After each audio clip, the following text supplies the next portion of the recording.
Winter weather has once again returned to all of us. So you're here with me and you're wondering, can I run when it's cold outside? Well, I'm Jesse Funk, and on today's episode of Runner's High, we're going to discuss running in the cold, when to do it, when not to do it, and does it have any effect on your performance?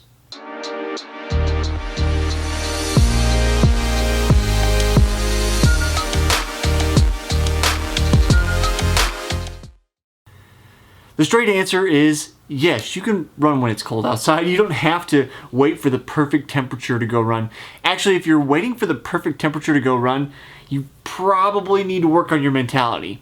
There's a whole saying about how running is 90% mental and 10% physical. Now, obviously that's a bit of an exaggeration, but it stresses the point that it is a mental game a lot of the time, where we are trying to fight the discomfort and get over that. That's why I often say, you've probably heard before, get comfortable being uncomfortable. And being cold is part of that. Now, you do have to dress appropriately for cold weather. And I've done a video of that in the past when I went to Colorado Springs to run the incline.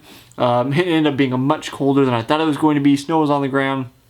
It was a whole adventure. So I will link to that at the end of this video, and I tell you kind of my suggestions for what to wear for particular temperatures. But the answer absolutely is yes, you can run while it's cold outside.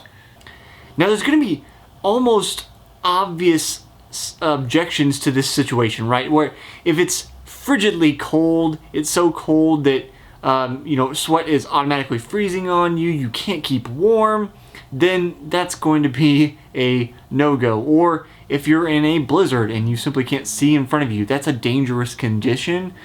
Hit the treadmill or take the day off. There are extenuating circumstances where no, you don't want to run outside when it's cold. I personally start wimping out somewhere around 0 to -10 Fahrenheit. I used to run all the way to -10, no problem, when I was younger.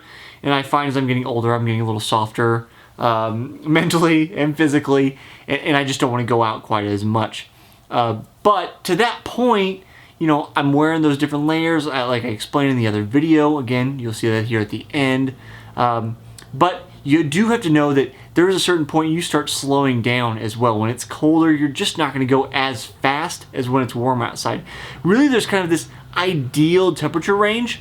And if you run for any number of times throughout the seasons, you probably already know this intuitively.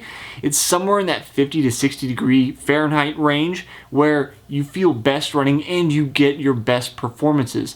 This is backed up by data and is typical for most runners to perform best in this weather, because you're not too cold where your body's trying to keep you warm, when you're not too hot where you can't get rid of heat. So there's that nice temperature zone. So if you're gonna go out when it is cold, then yeah, you can do it.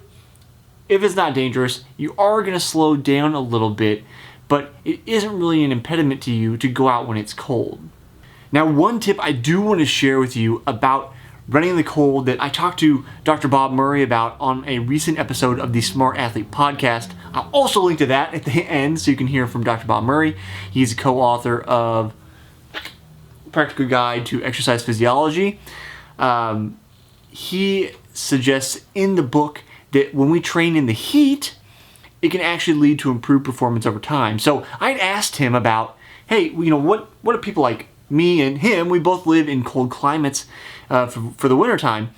What do we do? Can we train in the heat when it's the winter? And the suggestion is basically make sure you're wearing plenty of layers, make sure you're going to sweat. So if you watch that video here at the end where I talk about my different layering techniques and my different amounts of clothes for different temperatures, I've adjusted that since my talk to Dr. Bob Murray to say, okay, I'm going to wear slightly more clothes, a little warmer than I would normally be.